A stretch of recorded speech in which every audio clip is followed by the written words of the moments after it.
우리가 저번 시간에 호세 2장 2절부터 7절의 말씀을 통해서 호세아의 자녀들에게 너희의 어머니와 논쟁하고 논쟁하라, 이런 말씀의 진의를 살펴보면서 하나님의 마음을 나누었습니다. 논쟁하고 논쟁하라고 했던 것은 어머니와 다투거나 싸우라는 것이 아니라 너희의 어머니가 하나님 아버지 앞에 옳지 못한 삶을 살아가는 것을 잘 알고 있을 터인데 너희가 그런 어미의 삶을 본받는 것이 아니라 무엇이 하나님 아버지 앞에 그른지를 잘 분별하여 그 어머니가 갔던 잘못되고 어그러진 길을 따라가서는 안 된다라고는 때로는 이 강력한 분별력을 요구하는 그런 말씀이었습니다. 그렇기 때문에 우리의 몫은 무엇이냐면 세상의 어그러진 가치를 따라가지 않는 싸움, 내게 달콤함의 유혹으로 다가서는 그런 세상의 잘못된 가치관의 좋다고 덥석 잡으려고 들는 그런 삶을 살지 않기 위한 싸움을 부단히도 싸워내는 것이 사실은 우리의 몫입니다.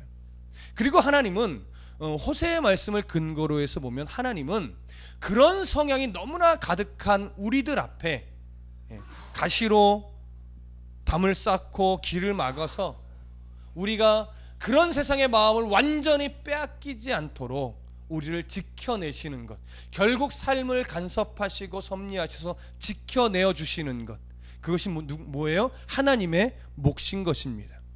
그렇기 때문에 이런 하나님의 간섭의 대상으로서 살아간다라고 하는 것이 정말로 귀하고 값진 복이라는 것을 우리가 알아야 되는 것이죠. 하나님 왜 이렇게 나를 간섭하시는 거, 이것이 아니라 하나님 오늘도 그래도 내가 삐뚤어지지 않도록 나의 모난 삶, 어리석은 마음을 깨달을 수 있도록 내 삶을 이렇게 참 징그럽게도 간섭해 주시 뭐예요? 감사합니다. 그러면서 가는 거예요. 거기에는 뭐냐면 내 삶이 참으로 많은 부분 불편할 수는 있으나 하나님이 내 삶을 포기하지 않는구나 라고 하는 것에 대한 사실은 분명하게 그 안에 담겨 있는 거예요. 그래서 우리가 감사할 수 있는 것이죠. 그런 하나님의 의지, 내가 절대 이스라엘을 그럼에도 불구하고 포기하지 않겠다라고 하는 하나님의 의지를 이 구절을 통해서 보여주신 이후에 이제 하나님은 오늘 8절에서 무엇을 지적해 주시냐면 하나님께서 주신 그 복에 대해서 말하자면 고멜이 잘못 생각하고 있던 부분을 지적해 주시는 거예요. 상징적으로 의미적으로 보면 그런 사랑의 대상임에도 불구하고 이스라엘은 여전히도 자기들이 누리고 있는 그 수많은 복들이 하나님에게서부터 온 것이라고 생각하지 않고 내가 열심히 바알을 섬겼기 때문에, 내가 바알 앞에 열심히 금과 은으로 치장하고 목에 걸고 귀에 달고 또 정성을 다해 제사를 드렸기 때문에 내가 이런 복을 누리는 거야 라고 생각하는 이 잘못된 생각들을 하나님이 뭐냐면 정확하게 오늘 본문에서 지적해 주시는 겁니다. 자, 한번 본문을 좀 보실까요? 다시 한번 2장 8절. 자, 함께 읽어보겠습니다. 2장 8절 시작. 곡식과 새 포도주와 기름은 내가 그에게 준 것이요 그들이 바알을 위하여 쓴 은과 금도 내가 그에게 더하여 준 것이거늘 그가 알지 못하더다. 그가 알지 못한다는 거예요. 누가요? 고멜이요. 누가요? 이스라엘 백성들이요. 누가요? 우리가요. 자, 앞에 보면 곡식과 새 포도주와 기름이라고 말하는데 이 곡식, 새 포도주, 기름은요 이스라엘 땅에서 가장 기본적으로 재배되는 농작물을 의미합니다.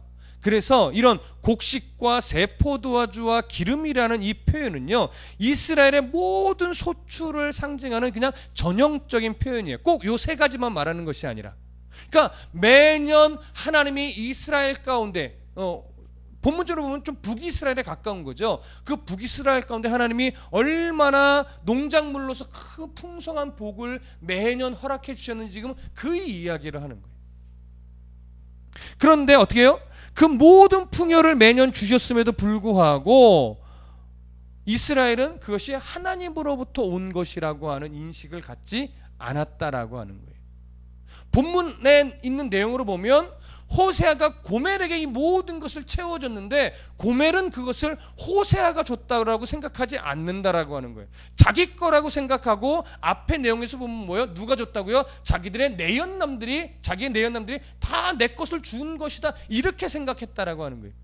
그것이 영적으로 이제 상징적으로 우리가 이해하는 것은, 비유적으로 이해하는 것은 뭐예요? 하나님이 주셨는데 그걸 바알이 줬다라고, 내가 정성을 다해서 제사했더니 바알이 내게 풍요롭게 채워줬다고, 이런 어리석은 생각을 했다라고 하는 겁니다. 사실 호세아가 고멜에게 왜 이런 것들을 채워줍니까? 남편이기 때문에. 저번에 말씀을 드렸죠. 당시 남편은 아내에게 이런 의식주를 해결해 줄 책임이 있고 또 남편으로서의 어떤 부부 관계를 해야 할 책임도 있는 거예요. 그처럼 하나님은 이스라엘에게 영적인 남편으로서의 의무를 다 하는 거예요. 그래서 매년 풍요롭게 곡식들을 채워주고 계셨던 겁니다. 하나님은 여전히 신실하게 자신의 역할을 다 하고 있는데 이스라엘은 그런 하나님을 바라보고 있지도 않고 인식하고 있지도 않고 은혜의 출처도 모르고 엉뚱한 곳에다 대고 빌고 있는 것이죠.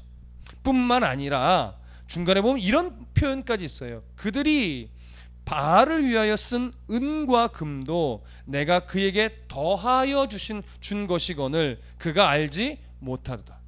은과 금이라는 것은 이스라엘 지경에서는 생산되지 않습니다. 다 수입에 의존하는 것들이에요. 은과 금을 수입에 의존하는데 그 북이스라엘 땅에는 은과 금이 풍성했다라고 하는 거예요. 이 말은 어떤 의미냐면 북이스라엘의 경제력도 좋았지만 그 경제력이 좋은 데는 무역, 이런 교역이 활발하게 이루어져서 은과 금이 그 이스라엘 지경에 풍성했다라고 하는 거예요. 이건 뭐예요? 하나님께서 이스라엘 지경 안에 의식주만 해결한 것이 아니라 그들의 아주 기본적인 삶의 필요만을 채워준 것이 아니라 그것 외에도 더 풍성하게 넉넉하게 채워줬음을 의미하는 거예요. 그래서 어떻게 은과 금을 내가 그에게 더하여 준 것이거늘 그가 알지 못하도다. 그러면 그 은과 금을 이스라엘은 누구를 위해 썼다고 그래요? 바알을 위해서. 바알을 치장하는 데 쓴 거예요.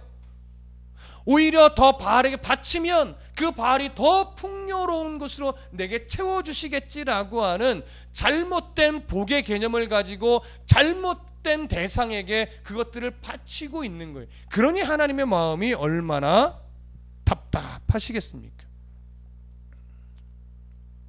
그가 알지 못했다. 이 말씀에, 하나님의 이 말씀에 좀 억양을 우리가 좀 생각해 보실 필요가 있어요. 그게 단순하게 그가 알지 못했어 막 이런 분노의 모습도 있지만 정말 안타까운 억양인 거예요. 왜 그렇게 모를까? 왜 그렇게, 누가 주는 건지 왜 그렇게 모를까라고 하는 그 하나님의 참 안타까운 음성을 우리가 좀 들을 수 있어야 돼요. 근데 여기서 그가 알지 못했다라고 하는 이 히브리 단어는요, 그가 결코 몰랐다라고 하는 거예요. 그러니까 아는데 그렇게 생각 안 한 것이 아니라 아예 잊어버리고 있는 거예요. 생각도 못하고 있는 거예요. 이 말은 무엇에 대한 반증이냐면 이스라엘이 얼마나 오랫동안 하나님을 잊어버리고 하나님의 말씀을 잊어버리고 하나님을 예배하기를 잊어버린, 하나님 자체를 몰랐다라고 하는 건 아니에요. 근데 하나님에 대한 모든 지식들을 다 뭐예요? 잊어버리고 있는 거예요. 그러니까 하나님을 어느 정도로 생각하냐면 그냥 여러 신들 중에 하나처럼 인식을 하는 거예요. 그런데 정작 그 신들 중에 현실적으로 내게 풍요를 가져다 주는 것은 하나님이 아니라 누구라고 여기는 거예요? 바알이라고, 또 다른 어떤 여타의 신이라고 그렇게 여기고 있는 거예요. 이게 얼마나 어리석습니까? 그런데 이런 모습이 사실은 어떻게 보면 오늘날 우리들의 모습과 너무 비슷해요. 하나님을 믿기는 믿어요. 근데 하나님을 어떤 차원으로 믿냐면 마음의 위로와 뭔가 복에 대한 어떤 그냥 기대는 정도, 아니면 마음의 평안을 누리는 종교적 명상의 수준 정도, 그렇게 하나님을 이해하고 현실적인 복은 뭐냐면 세상의 가치를 따라서 내가 열심히 성공을 위해 노력할 때 주어지는 것. 그래서 많이 벌면 내가 하나님께 좀 생색내듯이 헌금도 하고 하나님께 생색내듯이 뭐 헌물도 하고, 마치 이런 식으로 신앙생활을 할 때가 꽤 있다라고 하는 거죠. 이 모습이 어떻게 보면 풍요는 하나님이 주고 받은 풍요를 바알에게 바치는 이런 모습과 우리는 비교할 수 있는 거예요. 그러니 결국 그들의 모습이 우리들의 모습이라고도 할 수 있는 거죠. 한국 교회의 지금 어그러진 모습이라고도 감히 말할 수 있는 겁니다. 그렇기 때문에 우리가 늘 조심해야 되는 것이 뭐냐면 우상이 주는 달콤함에 매료당하는 거예요. 우상이 주는 달콤함에 빠지기 시작하면 점차 하나님을 잊어버려요. 완전히 처음부터 잊어버리는 것이 아니라 점차 잃어버려서 나중에는 하나님은 알되 하나님과 상관없는 삶을 살게 되는 거예요. 이스라엘이 지금 그 지경에 놓여 있죠. 하나님은 알긴 알아요. 그러나 하나님에 대한 지식이 이제 다 없어졌어요. 왜요? 하나님에 대해서 갈급한 자도 없고 하나님에 대해서 가르치는 자도 없어요. 이게 그들이 갖고 있는 가장 큰 문제예요. 그래서 성경은 늘 진정한 복이 뭐냐를 가르칠 때 요한 3서에서는 이렇게 가르쳐요. 사랑하는 자요, 내 영혼이 잘됨 같이 내가 범사에 잘되고 강건하기를 내가 간구하노라. 이것이 우리가 누군가에게 복을 빌 때 나름대로 좀 영적인 차원에서의 복을 빌 때 많이 인용되는 구절입니다. 저도 즐겨 축복하는 구절이기도 합니다. 근데 이 원리는 분명히 맞습니다. 영이 잘됨 같이 복이 잘 되는 거예요. 영이 잘 되는 것이 우선순위고 그 뒤에 범사가 잘 되는 복이 이어져야 합니다. 그러나 우리는 조금 더 이 요한 3서 1장 2절에서 말하고 있는 이 사랑하는 자여 내 영혼이 잘된 같이 내가 범사에 잘되고 강건하기를 내가 간구한다는 말에 조금 진의를 더 정확하게 아실 필요가 있습니다. 여기서 사랑하는 자여라고 하는 헬라어 성경은요, 사랑받는 자여 이런 의미입니다. 그러니까 아무나 모든 사람에게 적용되는 것이 아니라 하나님의 사랑을 받는 자들에게 해당이 되는 거예요. 하나님의 사랑을 받고 있는 자들이요 라고 하면서 헬라어 성경에는 그 다음에 무엇이 나오냐면 네가 범사에 잘되고 강건하기를 내가 간구한다가 먼저 나와요. 그리고 마지막 부분에 뭐가 나오냐면 내 영혼이 잘됨 가치가 뒷부분에 나옵니다. 헬라어 성경은요, 히브리어 성경도 마찬가지고 헬라어 성경도 마찬가지고 중요한 것을 앞쪽으로 배치하는 습관이 있습니다. 그러니까 지금 사도 요한은요, 무엇에 대한 중요성을 간과하지 않는 거냐면 성도의 범사가 잘 되는 것에 대한 중요성을 가볍게 여기지 않는 거예요. 성도의 범사가 분명히 잘 돼야 됩니다. 그런데 바르게 잘 돼야 됩니다. 무슨 말씀인지 아시겠죠? 그래서 바르게 잘 돼야 된다는 것을 강조하면서 그 기준을 무엇으로 제시하는 거냐면 내 영혼이 잘 되는 것 같이라고 기준을 제시하는 거예요. 그렇다면 여기 네가 범사에 잘 되고 강건하기를 내가 간구한다라고 하는 이것이 앞쪽에 배치했다면 이것을 먼저 살펴봐야 하는데, 헬라어적인 어떤 직역을 좀 해보면 이렇게 돼 있어요. 모든 것들에 관해서, 이게 범사예요. 삶의 모든 것들에 관해서 네가 잘 되고 그리고 건강하도록 내가 날마다 간구한다, 계속하여 간구한다, 이렇게 되어 있습니다. 그런데 여기 모든 것들에 관해서라는 게 범사의 삶의 모든 영역이고, 네가 잘 되고 건강하다, 이 건강한다는 것은 육체적인 건강만 말하는 것이 아니라 육체적이면서도 정신적인 건강을 다 같이 말하는 겁니다. 그래서 육체적이고 정신적으로 건강하기를 내가 간구하는데 그 앞에 모든 것들에 관해서 네가 잘 되고 이렇게 말해요. 제가 강조하고 싶은 게 뭐냐면 여기 잘 된다라고 하는 단어의 의미. 우리가 생각하는 잘 되는 건 뭐예요? 우리가 기대하는 대로 되는 거잖아요. 사업도 나름 펌창하는 거예요. 공부도 성적이 나름 잘 나오는 거예요. 원하는 대로 대학도 척척 붙어가는 거겠죠. 기도하며 예배할 때 정말 하나님 앞에 바르게 살아가면 그렇게 모든 일이 순조롭게 잘 풀어져 가는 것을 우리는 잘 된다고 생각을 합니다. 근데 그거 틀리지 않습니다. 근데 원문의 의미는 잘 된다라고 하는 것은요, 잘 들으세요, 좋은 길로 인도받는다라는, 약간, 그러니까 우리가 갖고 있는 기본 이미지는 내가 믿음 안에서 열심히 노력해서 좋은 결과를 얻는다는 의미로 우리는 조금 치우쳐져 있는데, 좋은 것으로 인도받는다라고 하는 의미로 이해하자면 그것과 약간 뭐예요? 다른 뉘앙스가 있다라고 하는 거죠. 그럼 그 다른 뉘앙스가 뭐예요? 범사에 좋은 안내자의 인도를 따라가게 되는 것이 뭐예요? 그게 잘 되는 거예요.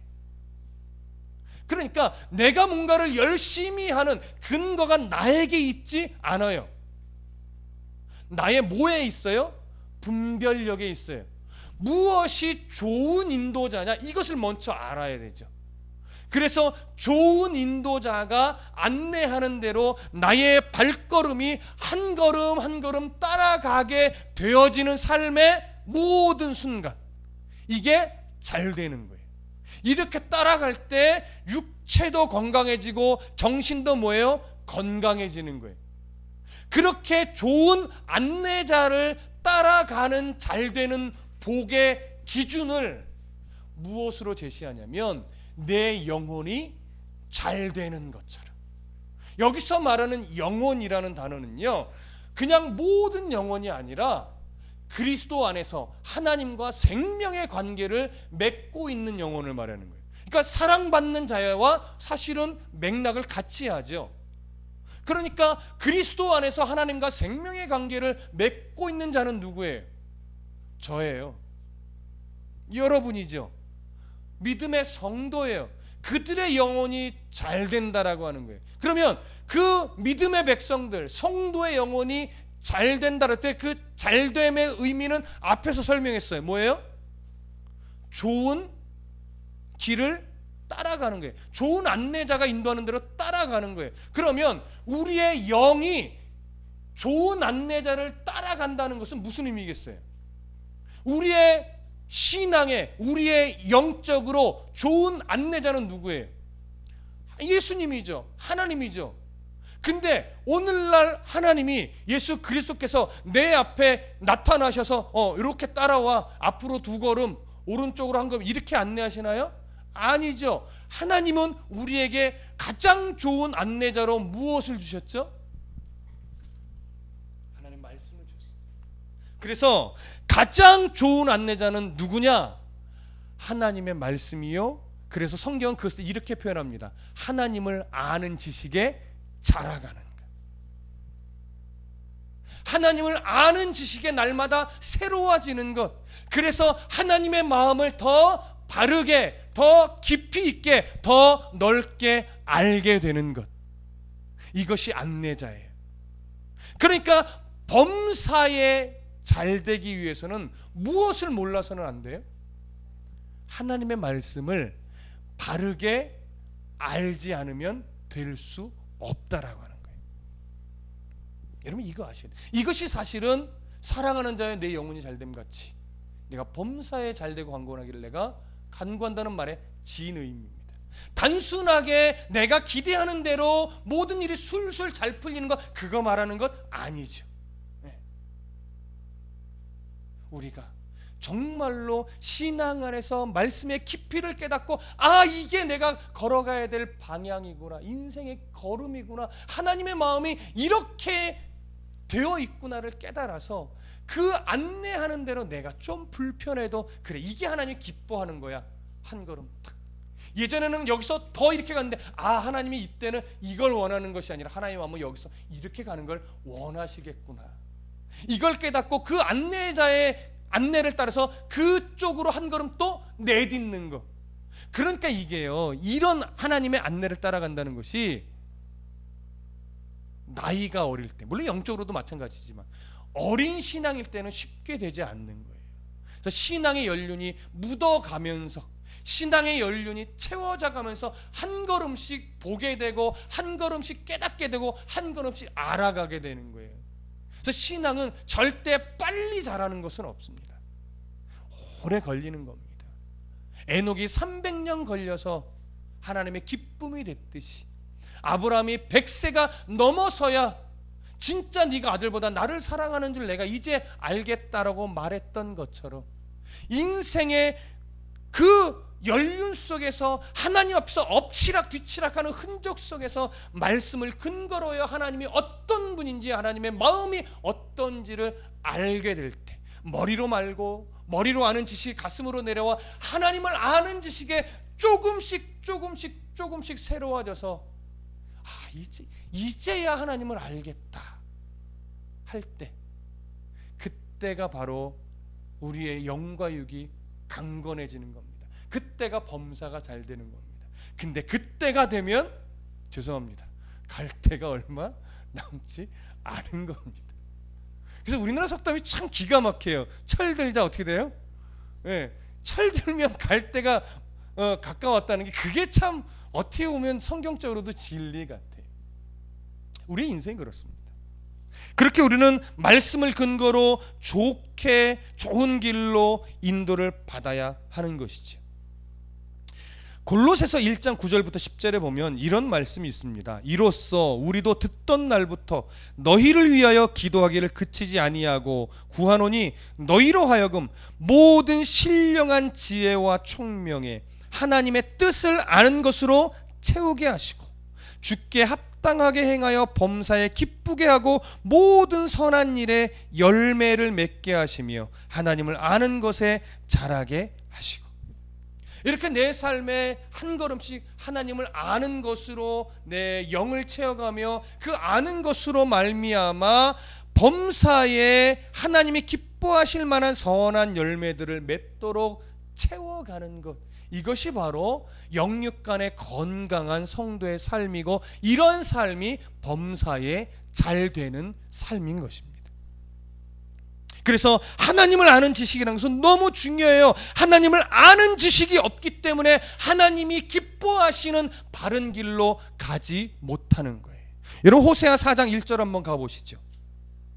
호세아 4장 1절 함께 읽어보겠습니다. 시작.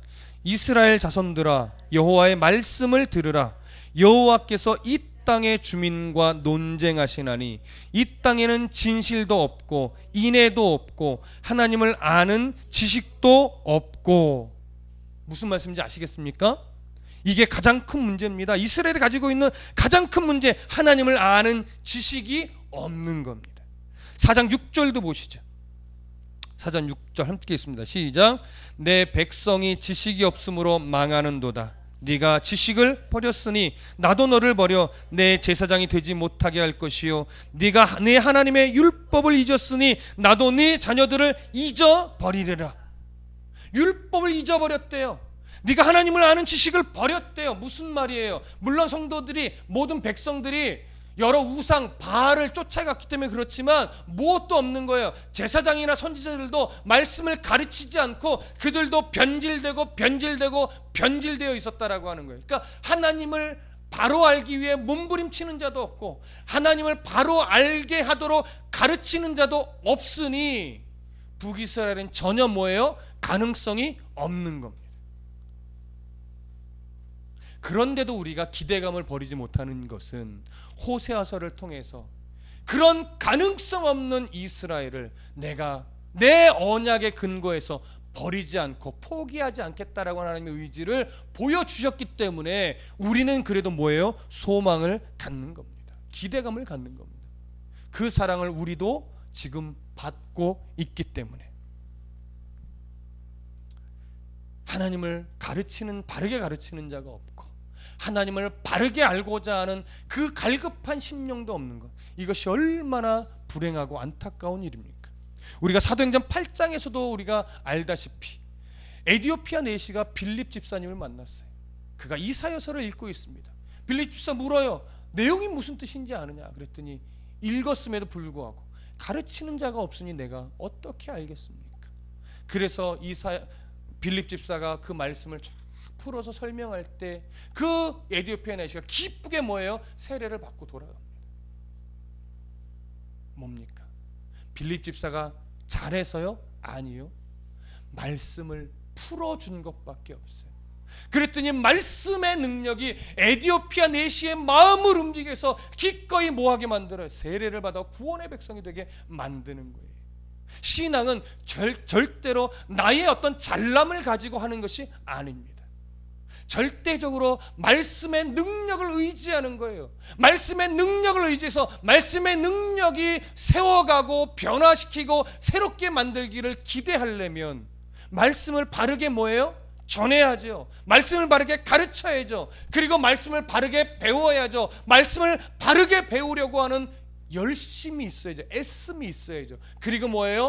호세아에서 강력하게 요구하는 것처럼 바른 말씀인지 아닌지에 대한 분별력을 갖기 위해 부단히도 기도하고 귀를 열어 들으셔야죠.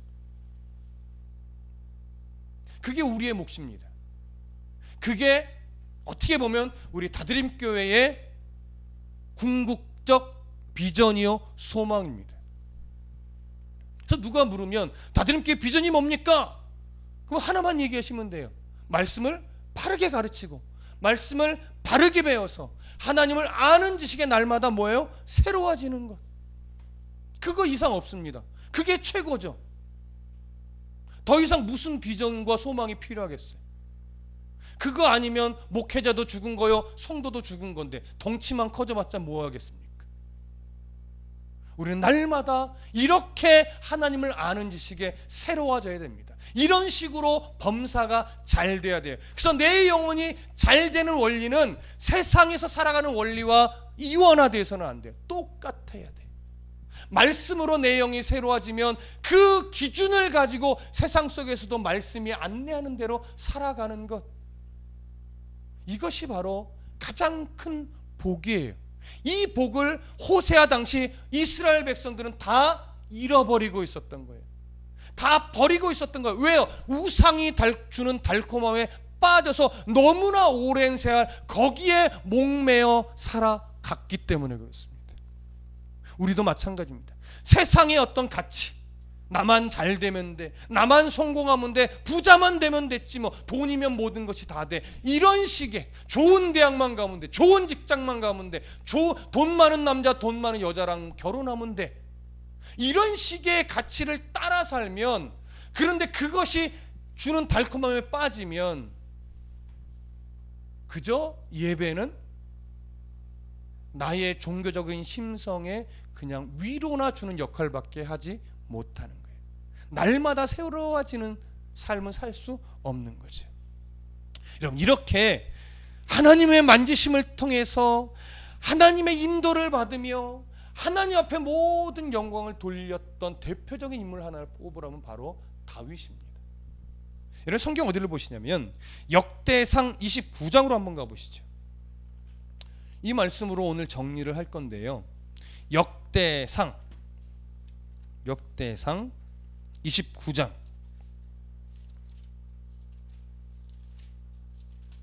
역대상 29장 10절부터 19절까지 읽어보겠습니다. 역대상 29장 10절부터 19절까지 함께 읽어볼게요. 시작. 다윗이 온 회중 앞에서 여호와를 송축하여 이르되 우리 조상 이스라엘의 하나님 여호와여, 주는 영원부터 영원까지 송축을 받으시옵소서. 여호와여, 위대하심과 권능과 영광과 승리와 위엄이 다 주께 속하였사오니 천지에 있는 것이 다 주의 것이로소이다. 여호와여, 주권도 주께 속하였사오니 주는 높으사 만물의 머리심이니이다. 부와 귀가 주께로 말미암고 또 주는 만물의 주제가 되사 손에 권세와 능력이 있사오니 모든 사람을 크게 하심과 강하게 하심이 주의 손에 있나이다. 우리 하나님이여, 이제 우리가 주께 감사하오며 주의 영화로운 이름을 찬양하나이다. 나와 내 백성이 무엇이기에 이처럼 즐거운 마음으로 드릴 힘이 있었나이까. 모든 것이 주께로 말미암아 싸우니 우리가 주의 손에서 받은 것으로 주께 드렸을 뿐이니이다. 우리는 우리 조상들과 같이 주님 앞에서 이방 나그네와 거류민들이라. 세상에 있는 날이 그림자 같아서 희망이 없나이다. 우리 하나님 여호와여, 우리가 주의 거룩한 이름을 위하여 성전을 건축하려고 미리 저축한 이 모든 물건이 다 주의 손에서 왔사오니 다 주의 것이니이다. 나의 하나님이여, 주께서 마음을 감찰하시고 정직을 기뻐하시는 줄을 내가 아나이다. 내가 정직한 마음으로 이 모든 것을 즐거이 드렸사오며 이제 내가 또 여기 있는 주의 백성이 주께 자원하여 드리는 것을 보오니 심히 기쁘도소이다. 우리 조상들 아브라함과 이삭과 이스라엘의 하나님 여호와여, 주께서 이것을 주의 백성의 심중에 영원히 두어 생각하게 하시고 그 마음을 준비하여 주께로 돌아오게 하시오며 또 내 아들 솔로몬에게 정성된 마음을 주사 주의 계명과 권면과 율례를 지켜 이 모든 일을 행하게 하시고 내가 위하여 준비한 것으로 성전을 건축하게 하옵소서 하였더라. 자, 보십시오. 다윗이 이제 그의 아들 솔로몬 때의 성전이 하나님께 지어질 것을 준비하면서 성도들과 함께 자원하여 즐거이 여러 것으로 하나님께 준비하여 드립니다. 근데 드리면서 고백하는 것이 뭐예요? 내가 이만큼 드렸어야가 아니라 모든 것이 주께 받은 것을 주님께 돌려드리는 것뿐입니다. 너무나 멋진 고백이죠. 이게 당시 호세아 당시 이스라엘 백성들이 드렸어야 될 고백이고 바알에게 바치는 것이 아니라 하나님께 이 고백으로 드렸어야 함이 마땅하며, 오늘 우리도 하나님 아버지 앞에 물질이든 건강이든 재능이든 봉사든 헌신이든 이런 자세로 하나님 앞에 드려야만 합니다. 그런데 다윗이 처음부터 이런 자세였나요? 아니죠. 우리가 예전에도 제가 여러 번 말씀을 드렸지만 사무엘하 7장에 가보면 다윗이 정말로 강성해지자 이제 하나님 앞에 교만 떨죠. 내가 하나님 앞에 성전을 좀 멋지게 백향목으로 지어드리고 싶습니다. 그때 하나님이 나단 선지자를 통해서 어떻게 해요? 막으셨죠.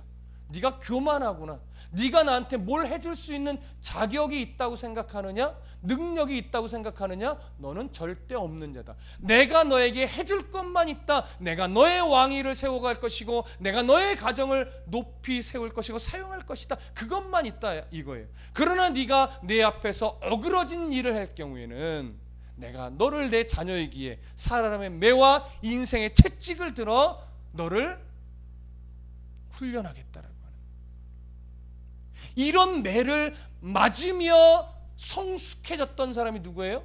다윗이에요. 처음부터 이런 거 아니에요. 이런 매를 맞다 보니까 다윗도 이제 철이 들었어요. 어떻게 해요? 모든 것이 주께 온 것을, 주께로 받은 것을 내가 이제 올려드립니다.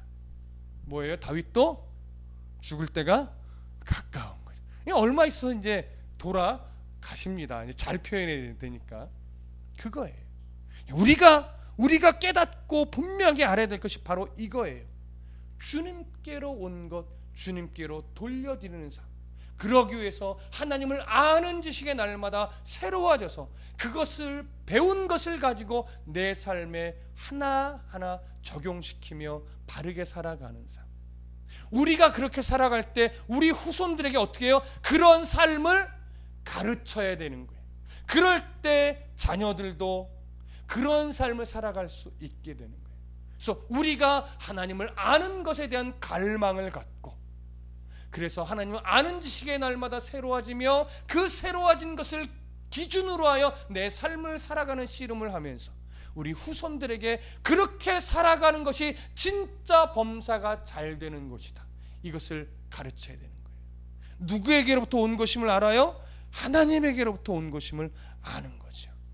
이스라엘 백성들이 놓쳤던 것, 내가 그에게 그를 위하여 더하여 준 것이거늘 그가 알지 못하다. 이런 어리석음을 범하는 삶이 되어서는 안 될 겁니다. 우리의 모든 것은 다 하나님께로부터 온 것이니 이제 즐거이 하나님 앞에 원하시는 대로 인도해 주시는 대로 삶을 기꺼이 내어 드릴 수 있는 그런 믿음의 용기와 결단 있는 삶이 되시기를 부탁드립니다. 기도하겠습니다.